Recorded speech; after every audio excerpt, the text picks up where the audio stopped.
आप सभी को जय मसीह की। आज का पवित्र वचन है नीति वचन 25 में राजा सुलेमान के अन्य नीति वचन। तो इस वचन के द्वारा परमेश्वर आपको आशीष दे और बहुतायत से आशीष दे। परमेश्वर चाहते हैं कि आप इस वचन को पूरा ध्यान से जरूर सुने और आपको इस वचन के द्वारा बुद्धि और ज्ञान और समझ प्राप्त मिले। हालेलुया। तो आइए हमारे साथ पवित्र वचन को पढ़िए। सुलेमान के नीति वचन यह भी है जिन्हें यहूदा के राजा हिजकिय्याह के जनों ने नकल की थी। परमेश्वर की महिमा गुप्त रखने में है, परंतु राजाओं की महिमा गुप्त बात का पता लगाने से होती है। स्वर्ग की ऊंचाई और पृथ्वी की गहराई और राजाओं का मन, इन तीनों का अंत नहीं मिलता। चांदी में से मैल दूर करने पर वह सुनार के लिए काम ही को आती है। राजा के सामने से दुष्ट को निकाल देने पर उसकी गद्दी धर्म के कारण स्थिर होती है। राजा के सामने अपनी बड़ाई ना करना और बड़े लोगों के साथ में खड़ा ना होना।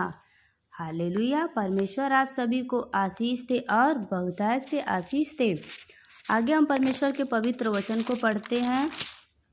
आप लोग ध्यान से वचन को सुनना और विश्वास करना। परमेश्वर आप सभी को आशीष दे।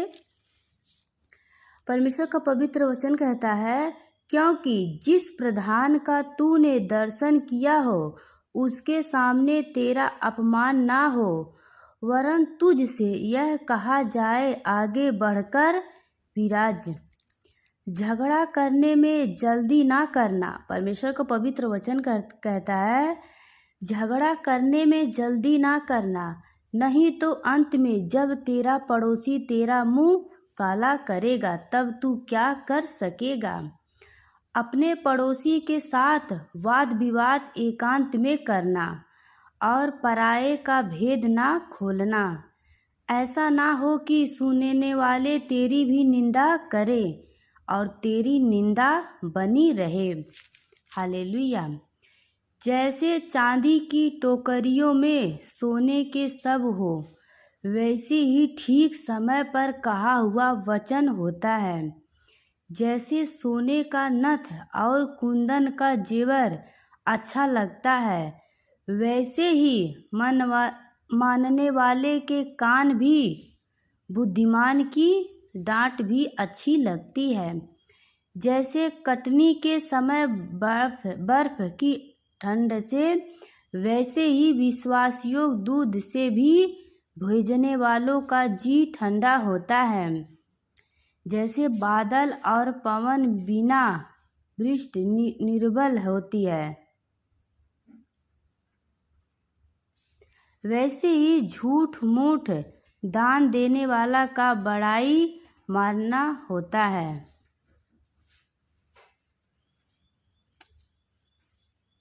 धीरज धरने से न्याय मनाया जाता है और कोमल वचन हड्डी को भी तोड़ डालता है।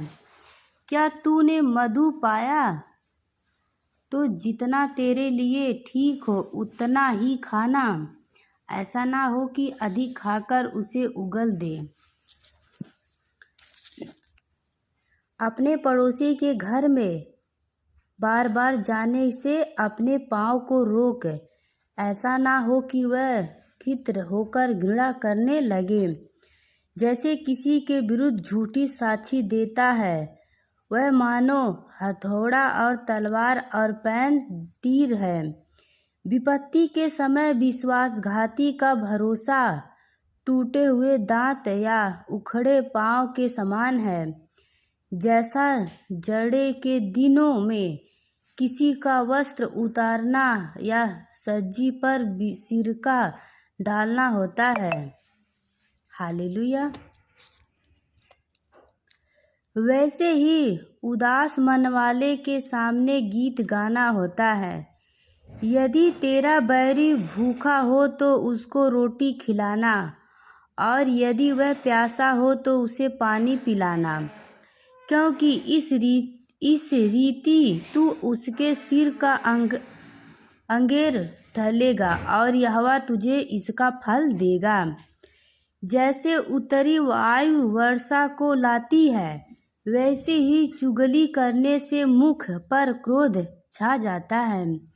लंबे चौड़े घर में झगड़ालू पत्नी के संग रहने से छत के कोने पर रहना उत्तम है।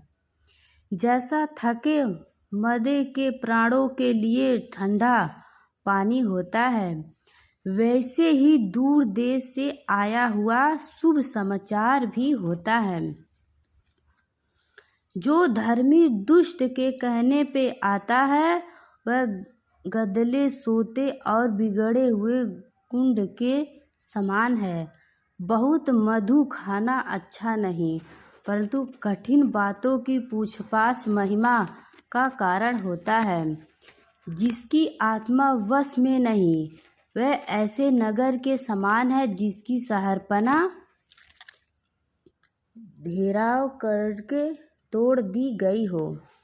यस आमीन। परमेश्वर आप सभी को इस वचन के द्वारा आशीष दे और बहुतायत से आशीष दे।